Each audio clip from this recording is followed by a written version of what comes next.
자, 그렇다면 이제 시총 상위단을 짚어봤는데요. 관세로 또 넘어가 보겠습니다. 간밤에 또 관세에 대한 이슈가 한 가지가 나왔죠. 네. 미국과 네 번째 무역 합의를 도출한 국가가 음. 나왔습니다. 바로 필리핀인데요.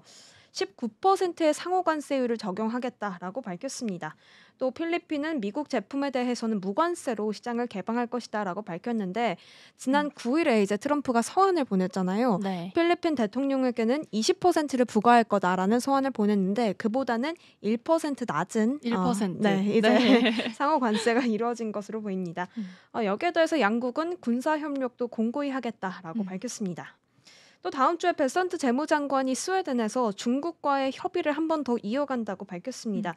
동시에 일본과의 관세 협상도 마무리되고 있다는 소식까지 나오고 있는데 우리 한국도 여기에 또 네. 뒤처지면 안 되죠. 얼른 또 그쵸. 합의를 도출해야 되는 상황이기 때문에 우리 정부도 경제와 외교 장관이 잇따라 지금 방미길에 올랐습니다. 음. 2+2 통상 협의를 음. 통해서 이제 협상을 좋게 그래도 도출하려는 노력을 좀 보여지고 있습니다. 네. 우리나라에서는 짚어봐야 될 문제가 되겠죠.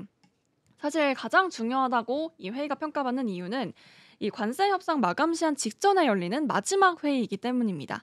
그렇기 때문에 이 회의가 너무나도 중요하다라고 현재 주목을 받고 있겠죠. 사실 이번 협상에는 경제 부처만 가는 건 아닙니다. 한국 정부는 또 올스타팀 협상팀을 구성해서 외교, 산업 그리고 안보의 라인업까지 총출동한 형태로 현재 이 회의를 진행하려고 합니다.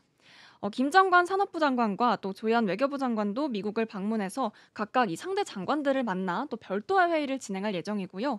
또 위성랑 국가안보실장은 이미 미국에 도착을 해서 이 국무부 인사들을 만나서 또 설득 작업에 나섰다까지 현재 회의 분위기가 이어지고 있는 상황이 밝혀지고 있습니다. 사실 이 한국의 협상의 목표는 단지 마지막 회의에서 얻을 수 있는 목표점은 딱 두 가지로 요약을 할 수가 있겠습니다. 문서 첫 번째는 이익의 극대화, 또 두 번째로는 피해의 최소화. 이 두 가지가 되겠는데요. 사실 미국과의 상호 관세를 최대한으로 낮추는 것, 그것이 바로 이익의 극대화가 될 수 있겠죠. 그리고 또 자동차와 철강, 알루미늄 같은 이 고율 관세가 붙은 품목들을 최대한 줄여보자. 이 점이 특히나 이번 회의의 핵심이 될 것으로 보입니다.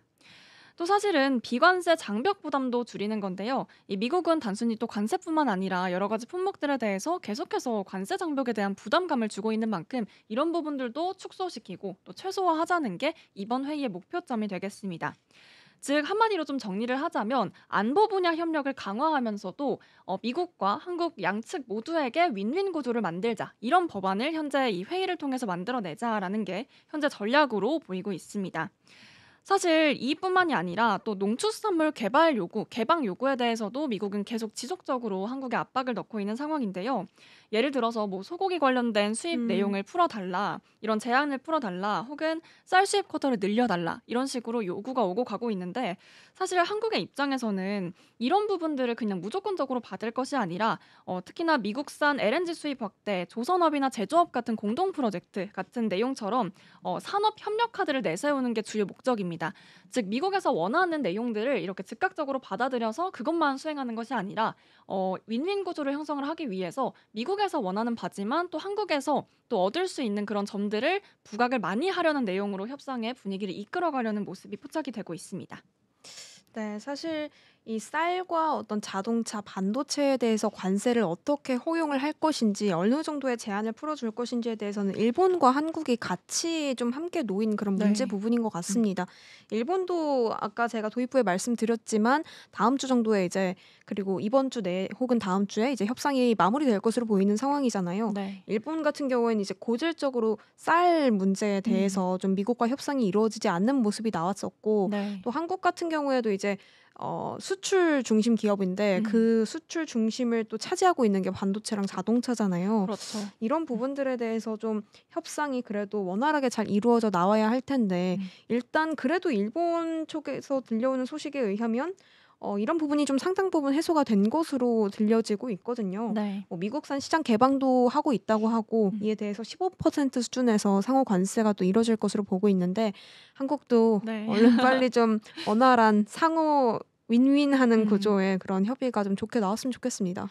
사실 지난 4월에도 이미 이 2+2 협의에 관한 회의가 또 있었긴 했지만 그때 당시에는 또 정권이 바뀌기 전이잖아요. 그렇기 때문에 이 최상목 전 부총리와 또 안덕근 전 산업부 장관이 대표로 당시에 갔었는데 사실 이렇게 정권이 바뀌면서 협상팀이 새롭게 구성된 만큼 이번 마지막 기회가 또 어떻게 윈윈 전략을 펼쳐나갈 수 있을지가 또 시장은 집중을 하고 있습니다. 여기에 더불어서 한국 정부는 결론적으로 8월 1일 전에 이 최대한 성과를 내는 것이 목표이니만큼 또 구윤철 부총리는 시간이 얼마 남지 않았다면서 이 국익을 지키기 위해 끝까지 촘촘히 노력하겠다라는 말까지 덧붙이기도 했습니다. 사실 시장의 입장에서는 어느 정도 이렇게 8월 1일이 마감 기한이긴 하지만 그 이후에도 협상 가능성이 열려 있다고 보는 시각들도 유효하긴 하거든요. 그렇기 때문에 이 사실 비관세 장벽을 줄이고 또 관세를 낮추면서 안보 협력까지 챙길 수 있는 이런 세 마리 토끼를 잡는 데 있어서 주안점을 둘 수 있도록 또 최대한의 그런 성과를 낼 수 있길 또 진심으로 저희도 함께 바라봅니다.